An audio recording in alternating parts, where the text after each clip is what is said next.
gehen wir, glaube ich, noch mal an das andere Fenster, um noch einmal Deutschland.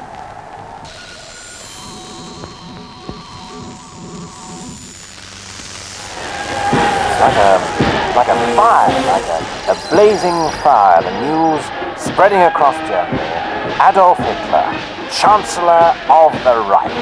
1 million hearts burning up with joy. We can see banners glowing blood red, and in the center of each one, the symbol of our hope, crooked cross, the swastika. Look at that.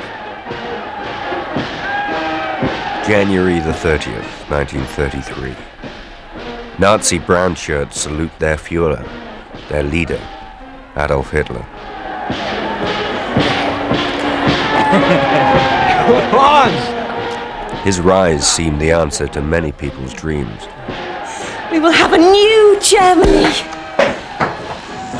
And we can see thousands of blazing torches now streaming up the Wilhelmstrasse, long columns of brown shirts, victors in a painful struggle. The brown shirts were the foot soldiers of the Nazi movement. Years later, one of them, Fritz Muhlbach, described his memories of that extraordinary night. We were, I don't know, like just laughing, you know. We sang, we shouted Heil till we were hoarse. I mean, Adolf Hitler, leader of Germany. We couldn't believe it. When the news came through on the radio, we ran round to a meeting house and they got everything ready. I mean, they were handing out torches.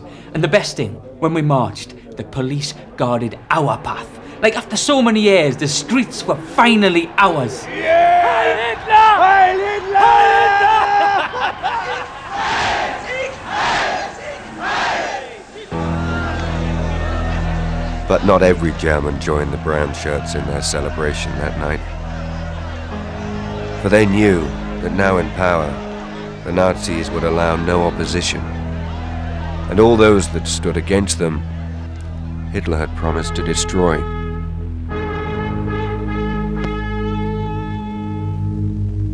Our enemies say we Nazis are intolerant, that we are somehow un-German, because we refuse to cooperate with other political parties. I want to make one thing quite clear. They're right.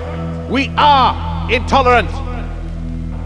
And I have set myself one task, namely to drive those other parties out of Germany.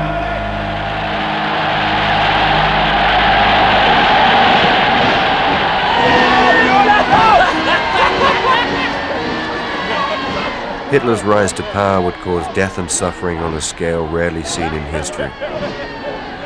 Yet on January the 30th, 1933, many millions of Germans welcomed Adolf Hitler as their savior. Why? Heil Hitler!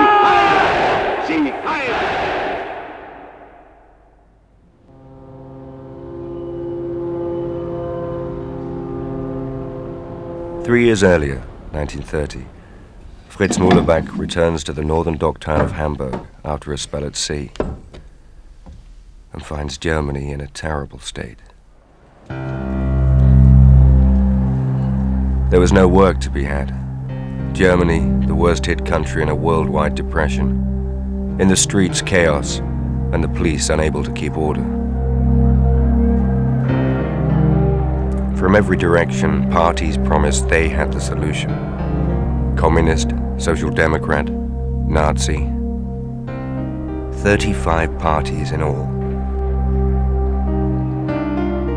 But right from the start, it was Hitler's Nazis that caught Fritz Muhlbach's eye.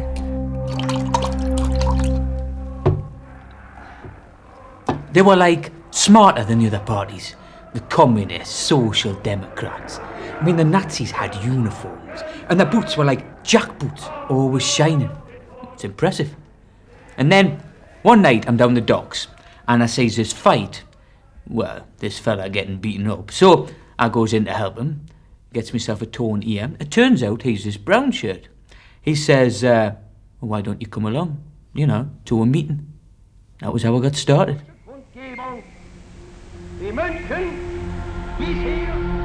Over the next few months, Fritz went to many Nazi Party meetings.